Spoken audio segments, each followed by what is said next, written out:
பழனியிலே சந்நியாசி தணிகையிலே சம்சாரி உன் கணக்கு புரியலையே முருகா.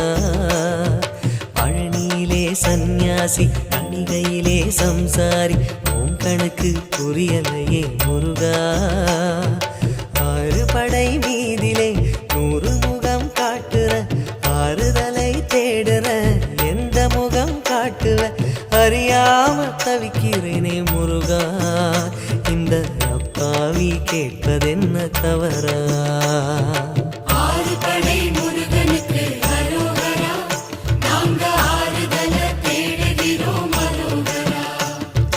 கந்தவேலு குமரவேலு அரோகரா, உன கண்டு வந்தா நிம்மதிதா அரோகரா. பழனியிலே சந்நியாசி தணிகையிலே சம்சாரி